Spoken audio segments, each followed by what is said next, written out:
Bark 20 series smartphones. मंच पे उपस्थित सभी मान्यवर नेतागण और मेरे सामने लाखों की संख्या में उपस्थित मेरे देशभक्त देशप्रेमी भाई और बहनों, हम सबको पता है कोई चुनावी रैली नहीं है। अपनी दो बहनें हिम्मत से लड़ रही है। अगर बहन हिम्मत से लड़ रही है तो भाई कैसे पीछे रहेगा। और इसलिए हम सब दोनों अपनी जो बहनें हैं, कल्पना जी हैं, सुनीता जी हैं, आप चिंता मत करो। सिर्फ हमें नहीं, पूरा अपना देश हिंदुस्तान आपके साथ में है। देश में जो स्थिति है मैं दोहराना नहीं चाहूंगा।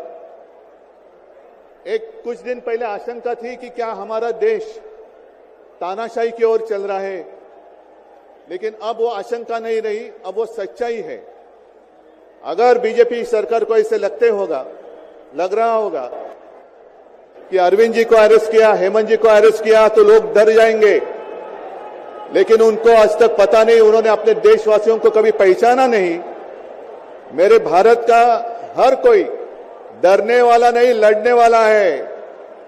और अगर हिम्मत है तो बाकी आपकी सारी एजेंसीज हैं, ईडी, सीबीआई, इनकम टैक्स, जैसे हम इंडिया गठबंधन बनाकर सबके सामने आए हैं। अगर आप में हिम्मत है तो बीजेपी को मैं कहता हूं, चुनौती देता हूं कि बाकी सारी लोगों को छोड़ दो, आप सीधा आपके बैनर पर लगा दो कि बीजेपी के साथ जो तीन साथी पार्टी है वो ईडी, इनकम टैक्स और सीबीआई है। लेकिन अब समय आया है, कितने दिन तक हम उनकी आलोचना करते रहेंगे।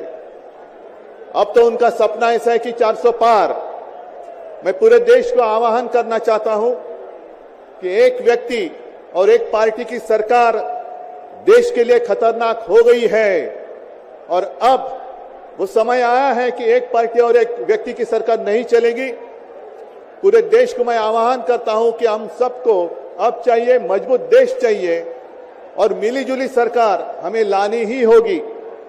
देश में जितने सारे प्रांत हैं, जितने सारे राज्य हैं, उनका सम्मान करने वाली सर्वतोमुखी सरकार अगर हम लाते हैं तो ही देश बच सकता है। नहीं तो फिर आपका सवाल है, आपका भविष्य आप किसके हाथ में देना चाहते हो। हम सारे आए हैं चुनाव के प्रचार के लिए नहीं आए हैं, हम प्रजातंत्र की रक्षा के लिए आए हैं। और कैसी सरकार है। अरविंद जी के ऊपर इल्जाम लगा दिया, डाल दिया जेल में। हेमंत जी के ऊपर इल्जाम लगा दिया, डाल दिया जेल में। ये कौन सा तरीका है। इनके पास जितने सारे लोग हैं, मैं आपके सामने आने से पहले कुछ पत्रकारों के साथ वार्तालाप कर रहा था और उन्होंने कहा कि उद्धव जी अब उन्होंने इनको साथ में ले लिया, उनको साथ में ले लिया। जिनके ऊपर भ्रष्टाचार के आरोप खुद भाजपा ने लगाए थे, उनको उन्होंने वॉशिंग मशीन में डालकर साफ सुथरा नहला धोला कर अपने मंच पर विराजित कर दिया। तो आप क्या विश्वास रख सकते हैं। जितने देश में भ्रष्ट लोग हैं, उन सारे लोगों को इकट्ठा लेकर बीजेपी देश को विकास के राह पर लेके जा सकता है। भ्रष्ट लोग देश का विकास कर सकते हैं। तो ये सारी उनकी जो बातें हैं, आज जो अपनी रैली है, किसी ने कहा कि बीजेपी ने इस रैली को ठगों का मेला कहा है। क्या आप सारे लोग ठग हैं। मेरे देश के वासी, मेरे देश प्रेमी लोग क्या ठग हैं। ये तो भ्रष्ट लोग हैं, भ्रष्टाचारी लोग हैं जो भाजपा में है, जुमलेबाज लोग हैं। और मैं ये भी जानता हूं, मुझे याद है कि कुछ दिन पहले उत्तर भारत के सारे किसान दिल्ली आना चाहते थे, नहीं आने दिया।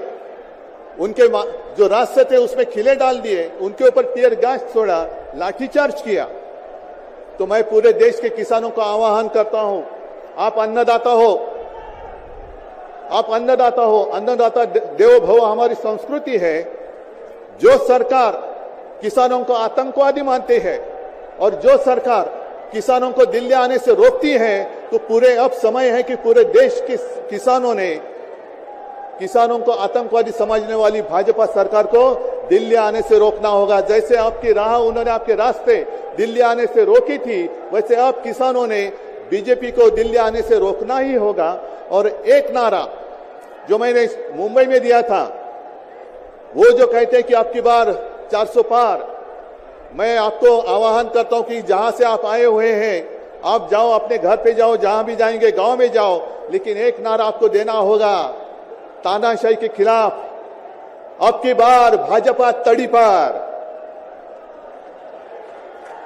अब की बार भाजपा तड़ी पार। और ऐसे तानाशाही करने वाली सरकार अब हम दिल्ली आने नहीं देंगे। यही शपथ लेकर आगे हमें जाना होगा।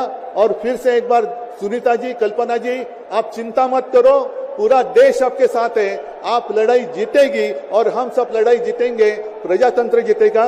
जय हिंद, जय महाराष्ट्र।